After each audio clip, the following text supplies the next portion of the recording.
구약성경 136페이지 정도에 있는 출애굽기 35장 1절에서 29절의 말씀을 한 절씩 교독하시고 마지막 절은 같이 읽겠습니다.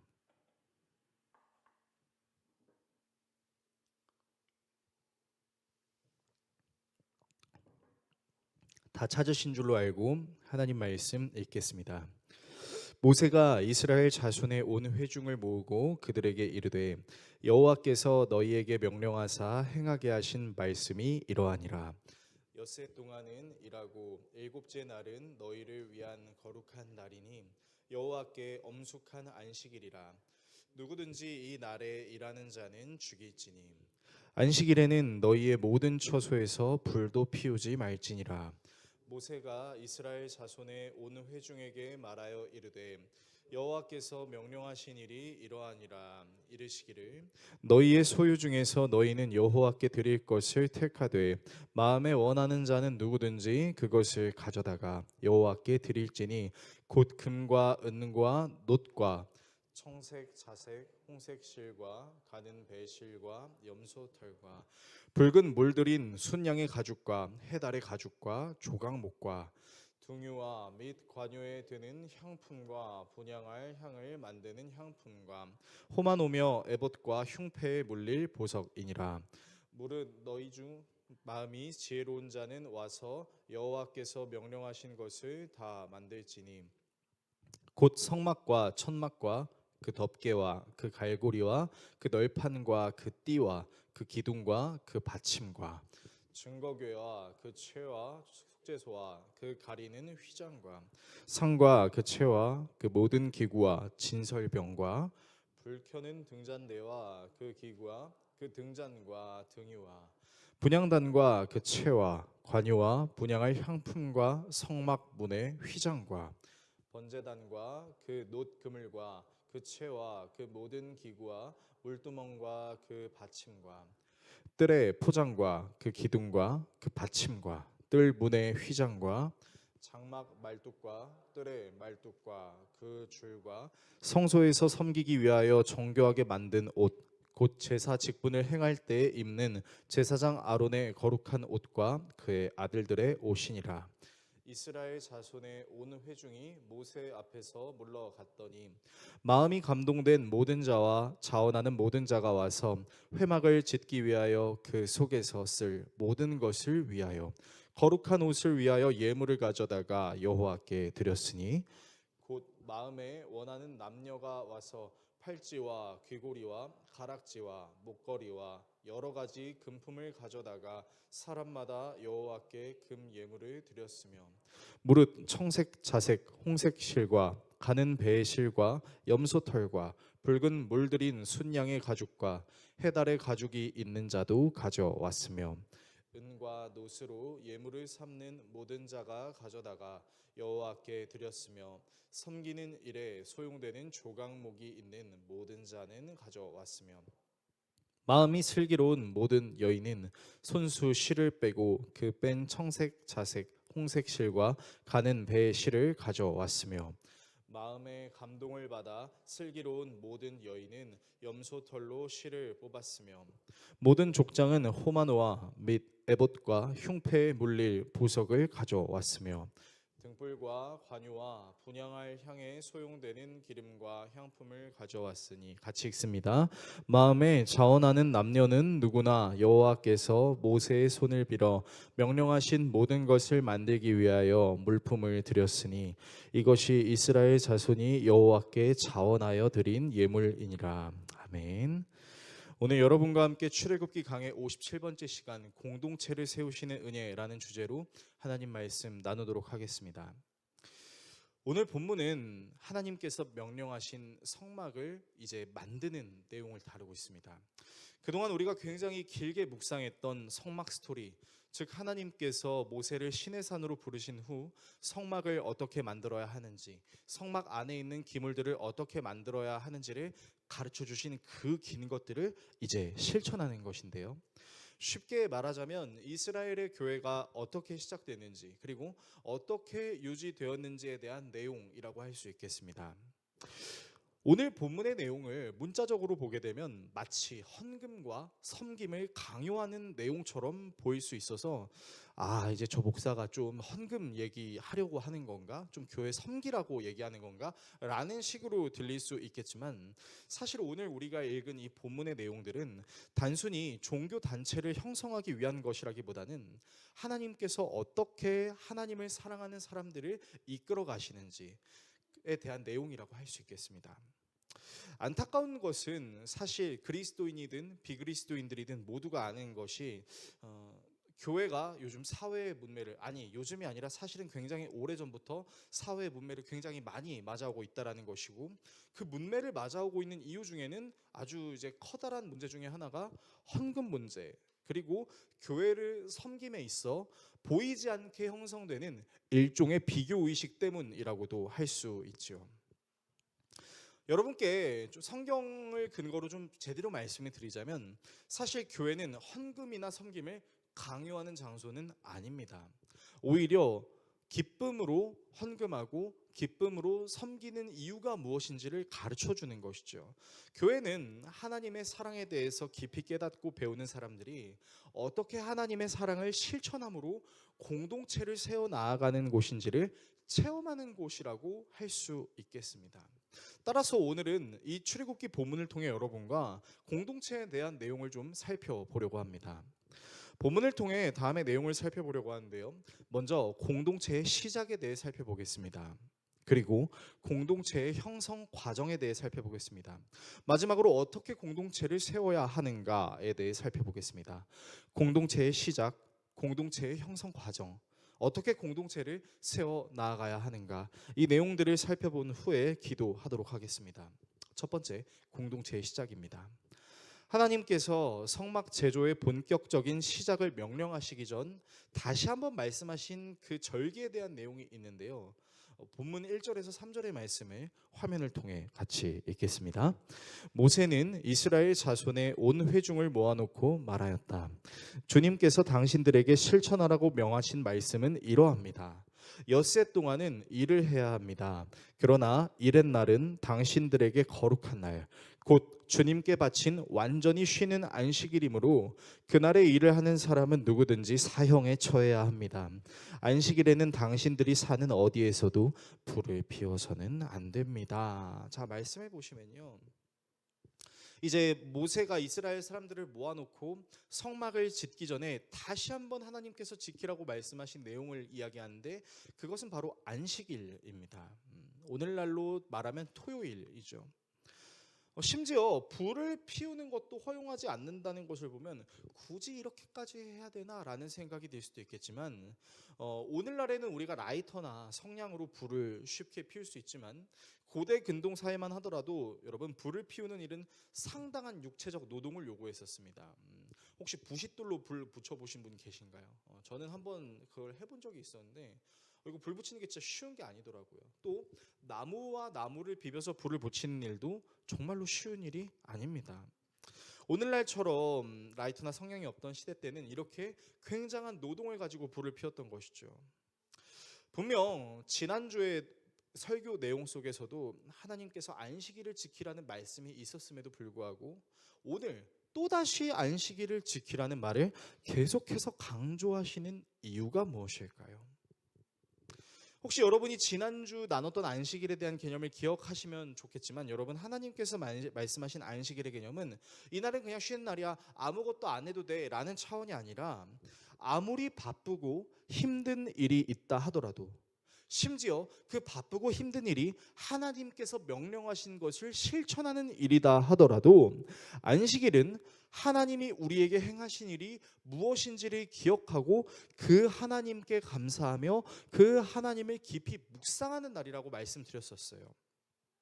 자, 그렇다면 하나님께서 이 안식일에 대해서 계속해서 강조하시는 이유는 사실은 굉장히 단순합니다.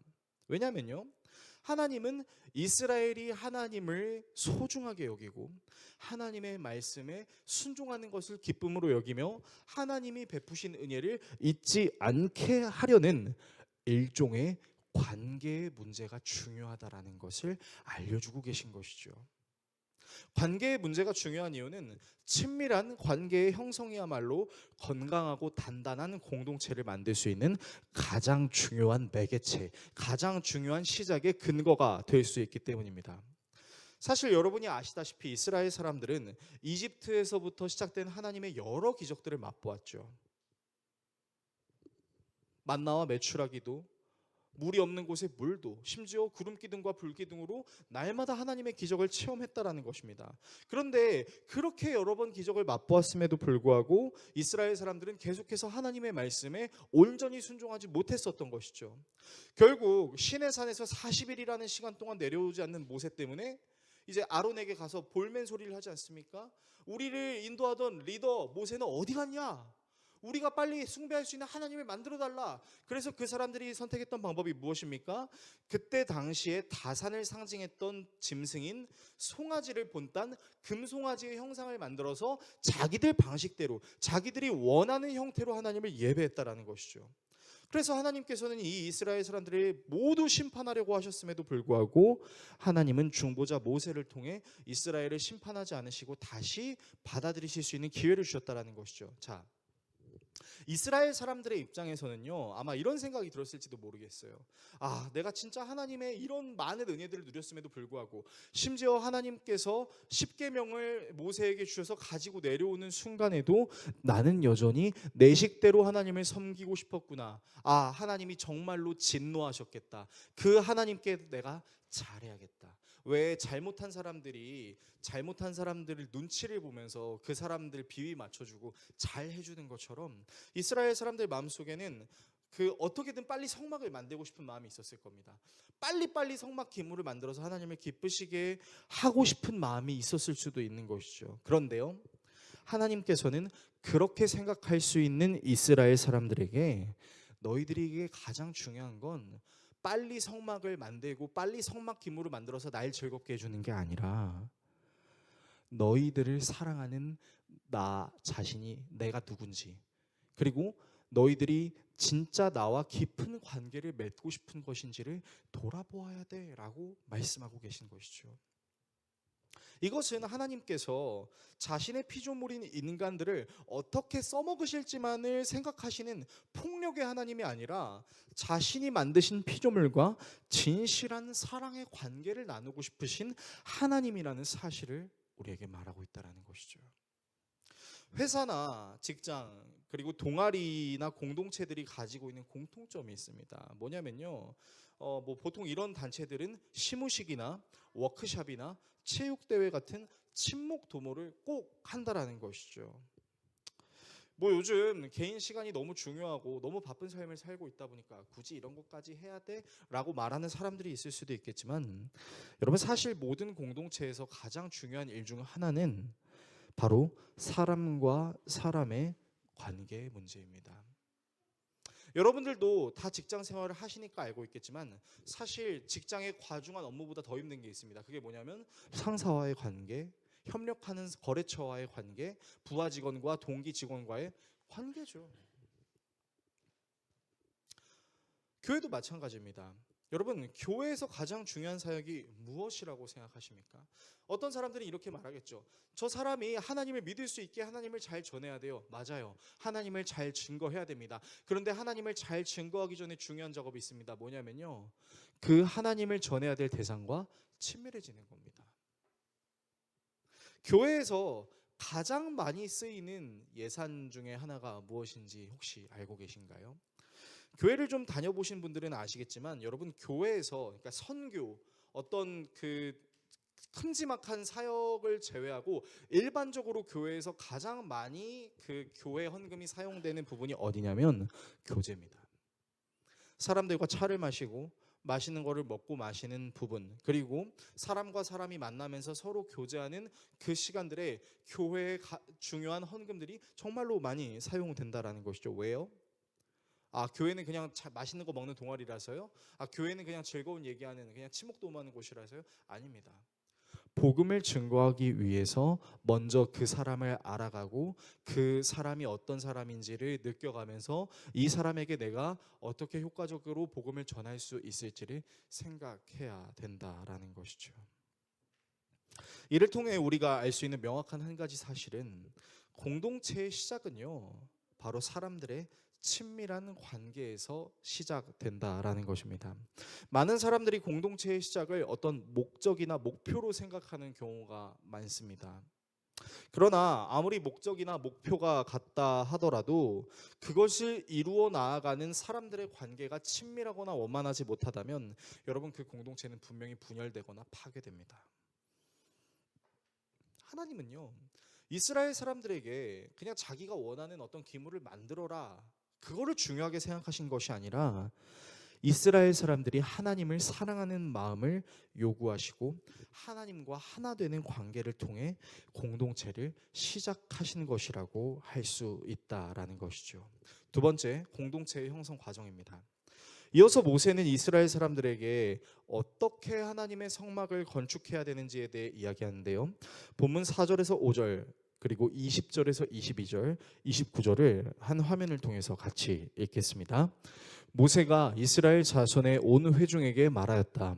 이것은 주님께서 내리신 명령입니다. 당신들은 각자의 소유 가운데서 주님께 바칠 예물을 가져오십시오. 바치고 싶은 사람은 누구나 주님께 예물을 바치십시오. 이스라엘 자손의 온 회중은 모세 앞에서 물러나왔다.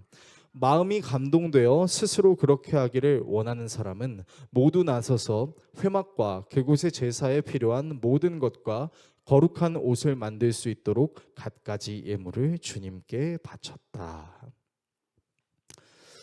그리고 그 다음 말씀도 있어요. 다음 말씀도 좀 같이 읽겠습니다. 남녀 구별 없이 스스로 원하는 사람은 누구나 장식핀과 귀고리와 반지와 목걸이 등 온갖 금붙이를 가져왔으며 그 모든 사람이 금붙이를 흔들어서 주님께 바쳤다. 스스로 바치고 싶어하는 모든 남녀 이스라엘 자손이 주님께서 모세를 시켜 명하신 모든 것을 만들려고 기쁜 마음으로 물품을 가져다가 주님께 바쳤다. 자, 여러분, 방금 우리가 읽은 이 말씀들을 이제 살펴보면은 계속해서 반복되는 문장이 있습니다. 그것이 무엇이냐면 바로 자원하는 마음입니다. 사실 하나님께서는 이스라엘 사람들의 배교를 용서해 주셨기 때문에 그 용서를 근거로 이스라엘 사람들에게 사실은 당당하게 요구하실 수도 있었어요. 너희들 내가 한번 봐줬어. 너희들 내가 그렇게 은혜를 베풀어 줬는데도 배신했지만 나는 너희들을 봐줬어. 그러니까 너희들 나한테 잘해야 돼. 그렇게 말씀하실 수도 있었어요. 그런데도 불구하고 하나님은요, 이스라엘 사람들에게 자원하는 마음을 요구하십니다.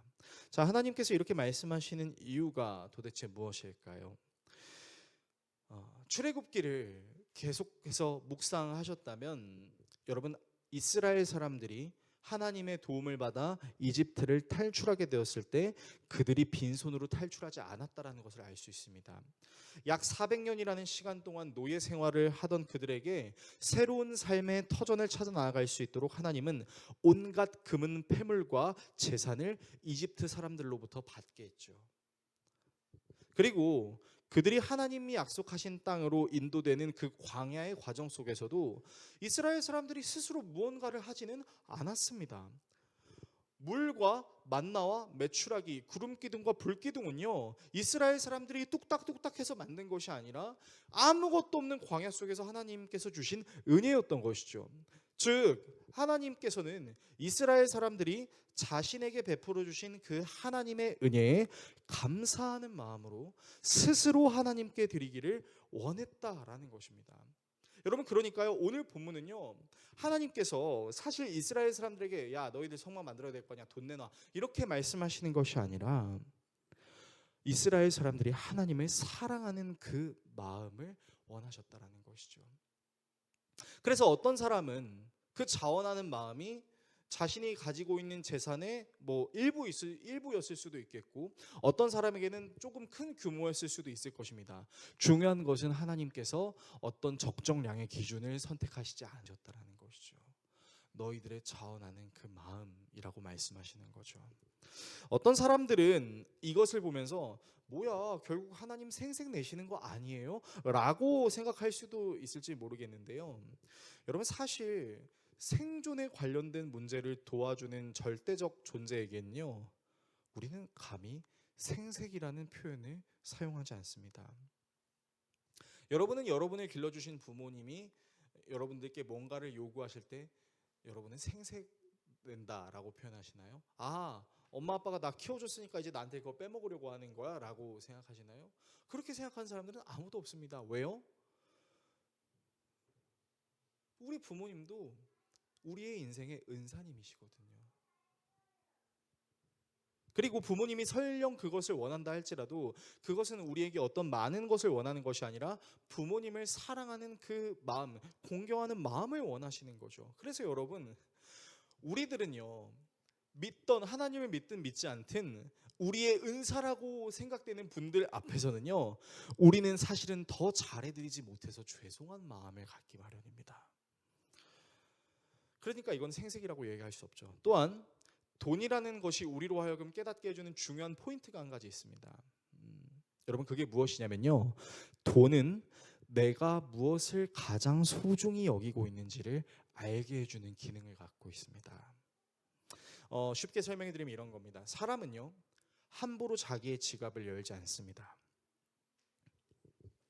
그 지갑이 열리는 곳은 어떤 것이냐면 내가 소중하다고 생각하는 곳에 그 지갑이 열리기 마련이죠. 그리고 그 지갑이 사실은 나를 위해 여는 것도 기쁘지만 여러분 그 지갑이 내가 정말 사랑하는 대상을 위해서 열리는 일은 우리에게 더 큰 행복을 주기도 합니다. 여러분 연예인 이상민 씨를 대부분 다 알고 계실 겁니다. 소식적에는 이제 그 아이돌 그룹으로 활동을 했다가 이제는 예능인으로 활발하게 활동을 하고 있죠. 근데 이 이상민 씨가 이제 컨텐츠로 활용하는 것이 뭐냐면 자신의 빚입니다. 그러니까 이 이상민 씨가 이제 한창 유명해져서 돈을 많이 벌었을 때 이 돈을 가져다가 이제 자신이 하고 싶은 사업들을 여러 가지를 이제 런칭을 했죠. 그런데 이제 보기 좋게라는 말이 아니라 정말 안타깝게도 그 사업들이 대부분 쪽박을 찼습니다.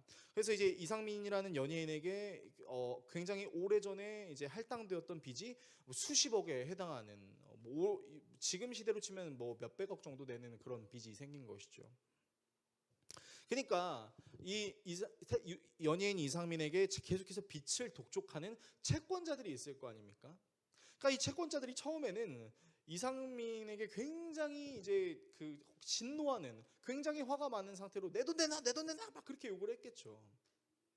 사실 연예인 이상민은 되게 죽고 싶었을지도 모릅니다. 그 수많은 빚을 과연 내가 어떻게 갚을 수 있을까 고통스럽기도 했었죠. 그런데 어쨌든 이 연예인 이상민 씨는 이 빚을 갚기로 결단하고 열심히 이제 활동을 하기 시작하는 거예요. 여러분 근데 이제 놀라운 일이 생겼습니다. 어떤 놀라운 일이 생겼냐면요. 보통 그 채권자와 채무자의 관계는 사실 원만할 수가 없습니다. 그러니까 이제 채권자들이 그 채무자에게 항상 이제 내 돈 내놔, 내가 투자한 그 돈 갚아라고 할 때는 좋은 감정이 생길 수가 없어요. 왜요?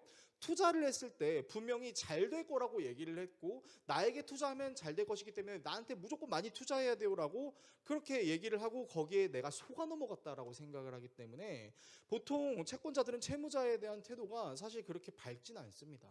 사나운 게 기본이죠. 조금이라도 돈이 생기면 그거를 뜯어내려고 하죠. 그런데 아주 재미있는 일이 생긴 거예요.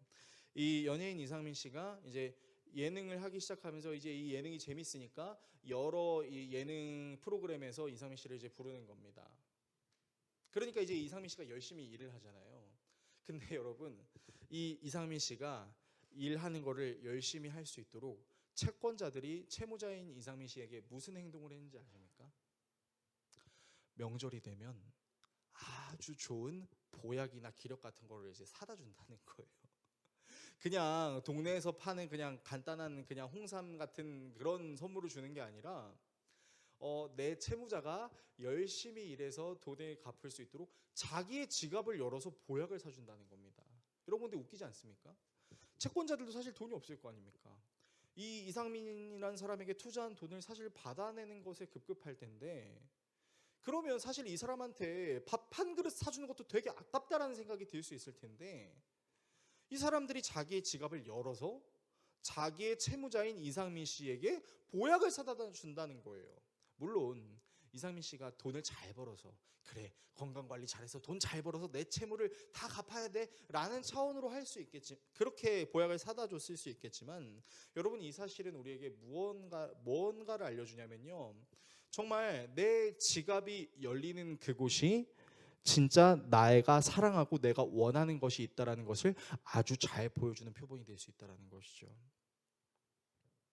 이스라엘 사람들이 지갑을 열어야 할 대상은 바로 자기들에게 모든 것을 허락하신 하나님이셨던 것이죠. 심지어 그 하나님은 자기들이 배교했음에도 불구하고 모세의 중보를 통해 자기들의 죄를 용서해 주시고 함께 하시겠다라고 말씀하신 것을 생각하면요, 여러분 이스라엘 사람들의 마음속엔 이런 게 있었을 겁니다. 아니, 이렇게까지 나를 사랑한다고? 내가 하나님 당신을 배교했는데도 나를 용서해 주신다고?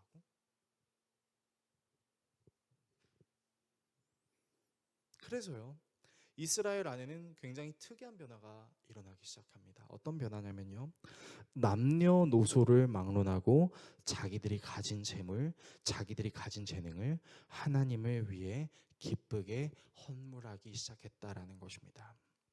그들이 성막을 제조하기 위해서 자기들의 헌물을 내면서 느끼는 감정이 무엇이었냐면, 하나님을 위해 사용되는 이 재물들을 하나님께서 정말 기뻐하셨으면 좋겠습니다 라는 생각이 충만했다라는 것이죠.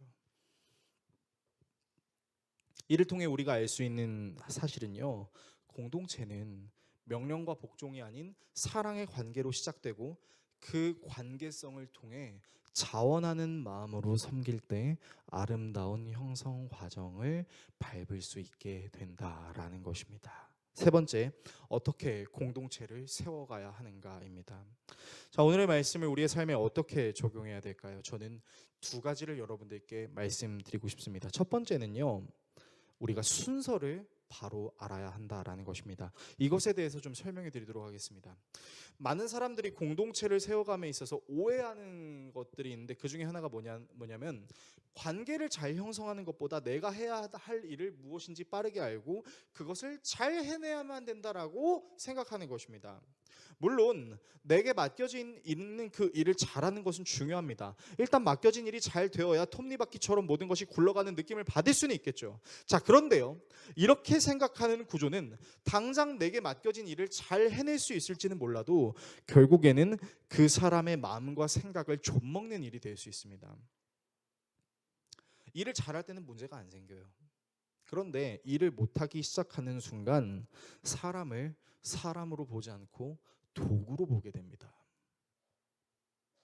우리가 흔히 이런 표현을 쓰는 경우가 있습니다. 뭐 사업을 하시거나 좀 커다란 회사를 운영하시는 분들이 종종 이제 쓰는 표현 중에 하나가 뭐냐면, 내가 사람을 갖다 썼는데 라는 표현입니다. 여러분 근데 이 표현이 얼마나 무서운 표현인지 아십니까? 여러분, 사람을 갖다 쓰는 게 아니죠. 엄밀히 말하면 정당한 계약을 통해서 고용을 하는 거죠. 물건입니까? 갖다 쓰게? 필요 없으면 버려지게 우리가 갖다 쓰게라는 표현을 써야 되는 게 맞을까요? 근데 많은 사람들이 아무 인식 없이 그냥 갖다 써야 된다라는 말을 아무렇지도 않겠습니다. 근데 여러분 조금만 잘 생각해 보면요, 사람은 갖다 써야 되는 존재가 아니에요. 내가 소중한 사람이듯 그 사람도 소중한 사람 아니겠습니까? 왜 이런 일이 생겨나냐면요, 결국에는 일을 잘해야 돼. 반드시 일만 잘해야 돼. 어떻게든 일만 잘하게 되면 상관없다라는 구조가 사람들을 지배하고 있기 때문이죠. 그래서 맡겨진 일을 해냈을 때는 그냥 1인분 한 겁니다. 본분을 다한 거예요. 근데 맡겨진 일을 못하면 언젠가부터 우리에게는 실패자라는 낙인이 찍히기 시작합니다. 그리고 그 사람에 대한 프레임이 씌워지기 시작하죠. 그 사람이 어떤 사람인지 잘 알지도 못하면서 그 사람이 그 일을 하지 못한다는 이유만으로 사실은 그 사람이 가지고 있는 고충이 무엇인지는 알려고 하지 않고 그 사람을 쓸모없는 사람으로 여긴다라는 것이죠. 그리고 대체적으로 그런 공동체는 관심과 사랑이 부족합니다. 그냥 시스템으로만 굴러갑니다. 물론 환경이 사람을 지배할 수는 있습니다. 맹모삼천지교라는 말이 있는 것처럼 어느 환경에 있느냐에 따라 그 사람의 가치가 달라진다고도 생각은 할 수 있을 것입니다. 그런데요, 어떤 상황과 환경이든지 그 사람이 그 상황과 환경에 적응할 수 있게 만드는 건요, 그 사람의 능력치 이전에 그 사람을 향한 사랑과 관심과 배려입니다. 교회도 마찬가지입니다. 여러분, 어떤 사람이 교회에 등록했을 때 중요한 건요, 그 사람이 하나님을 잘 알아갈 수 있도록 돕는 것이 제일 중요합니다. 우리 교회에 등록한 사람이 전교회에서 찬양팀으로 봉사했대. 그 사람이 전에 다니던 교회에서 이렇게 뭐 헌금 개수도 하고 뭐 사람들한테 막 인싸적인 그 능력을 발휘했대. 그거를 알면 대체적으로 목사들이 가질 수 있는 유혹들이 뭐냐면요, 그 사람의 능력치를 어떻게든 우리 교회에 적용을 시켜야 된다라는 생각이 드는 겁니다. 저도 마찬가지입니다. 우리 교회에 등록한 사람들 중에는요, 소시적에 찬양 인도를 했던 사람이 있고, 소시적에 교회의 중요한 역할을 담당했던 분도 있고, 소시적에 기도를 잘하는 사람이 있고, 소시적에 인사활동을 했던 사람들이 있었습니다. 저라고 우리 교회에 등록해 주신 그분들의 능력치를 사용하고 싶은 마음이 없었을까요? 저는 개척교회 목사인데요, 빨리 이 사람들을 교회에 적응시켜가지고 어떻게든 일을 하게 만들면 우리 교회가 좀 더 커질 수 있지 않을까라는 생각이 저에게 없었을까요?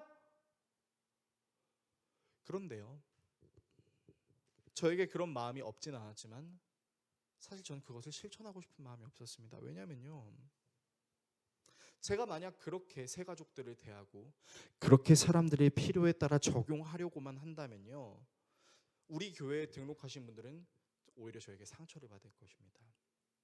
저 정재성 목사는 필요에 의해서 사람들에게 잘해주고 필요에 의해서 자기 요구를 들어주는 사람만 사랑해 라는 프레임이 씌워질 겁니다. 여러분, 교회는요, 어떤 일을 하느냐보다 더 중요한 게 있습니다. 그게 무엇이냐면 어떻게 내가 하나님을 알아갈 수 있을까를 고민하는 것이 더 중요한 것이죠. 먼저 하나님을 경험하고 하나님을 알고 그 하나님이 내게 주시는 감동으로 내가 무엇을 할지를 고민해야 되는 것이죠.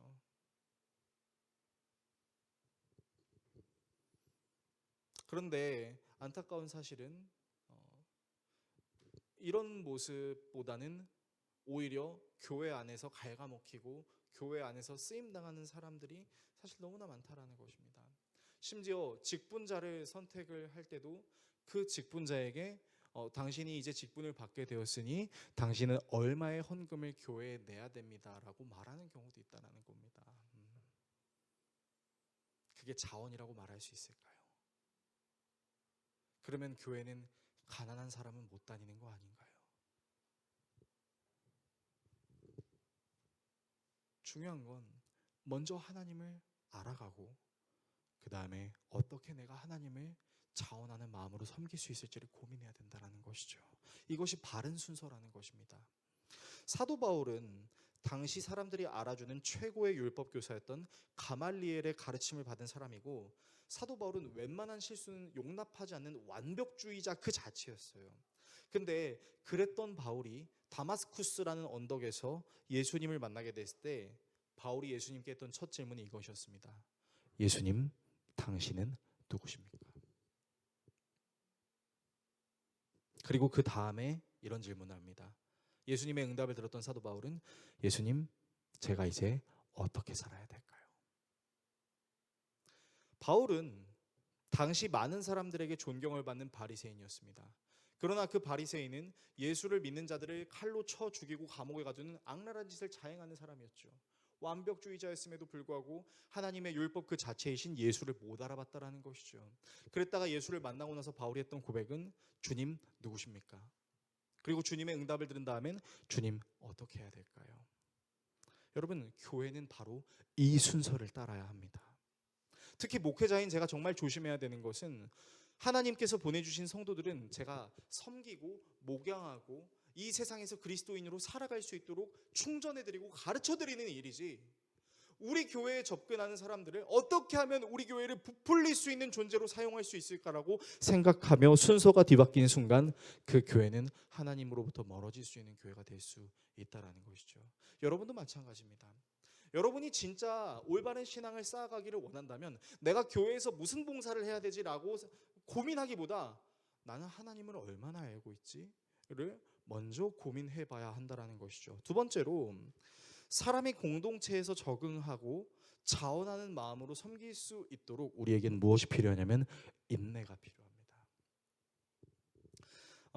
재촉이나 강요는 그 사람이 맡겨진 일을 어떻게든 할 수 있게는 만듭니다. 그런데요, 재촉이나 강요는 임시방편에 불과합니다. 잠깐은 그것을 할 수 있는 모습처럼 보이지만 결국에는 탈이 나기 마련이죠. 여러분, 사람들이 언제 확실하게 움직이는지 아십니까? 언제 내 몸이 상하는 것 같아도 그 일을 해낼 수 있는지 아시나요? 간단해요. 완벽한 동기부여가 되었을 때 사람은 그것이 아무리 힘든 일이더라도 해내려고 합니다. 그래서 여러분, 좋은 회사들은요, 직원을 채용할 때 그 직원에게 바로 일을 시키지 않습니다. 그 직원이 적응할 수 있는 시간을 주죠. 그리고 적응해 나아가면서, 특별히 신입사원들이 실수를 하더라도 사수들은 그 실수를 갖다가 바로 심판하려고 하지 않습니다. 기다려줍니다. 그 신입사원들이 그 일을 잘 해낼 수 있는 사람으로 기다려준다라는 것이죠. 실수하더라도 바로 체근하지 않고 옆에서 살펴보는 것이죠. 여러분, 인간은 이 성경책이 다루고 있는 역사가 수천 년인데, 이 수천 년이라는 시간 동안 모든 인간들이 하나님께 공통적으로 했던 행위가 있었어요. 그것이 뭐냐면 배반이었죠. 성경을 읽어보면 우리가 알 수 있는 것이 무엇이냐면, 오늘날 우리가 하나님께 지을 수 있는 죄들과 수천 년 전에 이미 하나님의 사람들이 하나님께 지었던 죄의 형태는 사실 다르지 않다라는 겁니다. 여러분, 이 말인즉슨 무엇이냐면요, 수천 년이 넘는 시간 동안 모든 사람들이 다 똑같은 형태로 하나님께 죄를 저지를 수 있다라는 것입니다. 여러분, 그러면 하나님 입장에서 한번 생각해 봅시다. 우리는 나에게 어떤 사람이 잘못했잖아요. 그러면 그 사람이 나에게 빨리 사과하기를 원합니다. 하루를 기다리는 것도 힘들어요. 내일은 사과하겠지? 내일 모레는 사과하겠지? 아니, 내일 모레 결핍가 됐는데 나한테 사과 안 해? 분노가 차오르죠. 그런데요, 하나님은 수천 년을 기다리십니다. 심지어 한 사람뿐만 아니라 이 세계에 존재하는 수많은 사람들의 하나님을 사랑하는 마음이 없진 않지만, 그럼에도 불구하고 하나님으로부터 벗어나려고 싶어하는 아담과 같은 원죄의 마음을 품고 있다는 걸 하나님은 다 알고 계십니다. 그런데 하나님은 기다리셨죠. 그리고 그 기다림 끝에 하나님께서 결단하신 것이 있었어요. 모든 인류의 죄의 문제를 해결하기 위해, 이 모든 인류들이 스스로 자기의 죄의 문제를 해결할 수 없다라는 사실을 알게 되신 하나님은 자신과 동일하신 본체이신 아들이신 예수 그리스도에게 인간의 옷을 입혀 이 땅에 내려보내심으로 과거에 지었던 죄의 문제와 현재에 지은 죄의 문제와 미래에 지을 수 있는 모든 죄의 문제의 결과를 자신의 아들이신 예수 그리스도께 상달시키신 것이죠. 그리고 죽으시고 부활하심으로 우리의 죄의 문제가 사라지게 되고, 오직 예수 그리스도를 믿는 자들에게는 하나님의 나라 안에 들어갈 수 있는 은혜가 우리에게 생겼다라는 것이죠. 그리고 그 예수 그리스도는 아직 이 땅으로 내려오시지 않았습니다. 왜 내려오시지 않았을까요? 성경은 우리에게 말하거든요. 하나님은 최소한 한 사람이라도 더 하나님께 회개하는 자들을 찾고 기다리고 계신다라고 말이죠. 여러분, 그래서 사도 바울은 사랑에 대해서 고린도 교회 성도들에게 이렇게 얘기한 적이 있었어요. 고린도전서 13장은 사랑장이라는 아주 유명한 장입니다. 비그리스도인들도 이 내용을 알아요. 사랑은 오래 참고, 사랑은 온유하며, 사랑은 시기하지 않으며, 사랑은 무례히 행치 아니하고, 유익을 구하지 않고 모든 것을 견디는 것이 사랑이다라고 말이죠. 그런데 여러분, 바울이 고린도 교회 성도들에게 말한 사랑의 시작과 끝이 무엇인지 아십니까? 사랑은 오래 참고 마지막에 모든 것을 견디는 것이라고 이야기합니다. 즉, 기다림으로 시작해서 기다림으로 마무리되는 것이라고 이야기하죠. 재촉이나 강요를 통해 그 사람을 지배하려고 하는 것이 아니라 그 사람의 연약함까지 품으시는 하나님 아버지의 마음을 품고 하나님을 알아갈 수 있도록, 하나님께 자원하는 마음으로 실천할 수 있도록 기다려주는 것이 바로 공동체를 위해서 우리가 할 수 있는 일임을 오늘 성경은 우리에게 말하고 있다는 것입니다. 설교를 정리하겠습니다. 사랑하는 성도 여러분, 아름다운 공동체는요, 사람을 지배하는 곳이 아니라 사람을 이해하고 알아가며 받아들일 수 있는 곳이죠. 아름다운 공동체는 사람에게 우리 공동체에 오기 위해서 넌 이런 기준을 가져야 돼 라는 곳이 아니라 그 기준을 자연스럽게 알아갈 수 있도록 돕는 공동체입니다. 그리고 결국 그 사람이 자원하는 마음으로 공동체를 섬길 수 있도록 인도하는 거죠. 하나님은 이 아름다운 공동체가 무엇인지를 우리에게 가르쳐 주시고 우리가 실천하기를 요구하십니다. 단순히 교회라는 종교단체의 규모 성장을 위해서만 이런 말씀을 주신 것이 아니라 하나님이 부르시고 허락하신 모든 상황과 환경 속에 속해 있는 모든 공동체가 아름다운 하나님 나라의 다스리심 안에 있기를 원하셨어요. 예수님의 존재 이유는 하나님이 우리를 얼마나 사랑하시는지를 알기 위함입니다. 그리고 그 사랑을 통해 내가 이 세상에서 불편한 존재가 아닌 반드시 필요한 존재이고 하나님께서 나를 사랑하셔서 이 세상에 보내셨다는 것을 알게 되므로 우리가 속해 있는 모든 공동체 속에서 사랑의 관계를 형성하며 자원하는 마음으로 섬기기를 주님은 원하십니다. 그래서 저는 여러분께 이렇게 축복하고 싶습니다. 여러분의 가정도, 여러분들의 학교도, 직장도, 동아리도 모든 아름다운 공동체의 시작과 형성 과정이 하나님의 은혜로 잘 될 수 있었으면 좋겠습니다. 그리고 이 모든 공동체 여정 가운데 여러분의 진정한 친구 되시는 예수님과 연합하셨으면 좋겠습니다.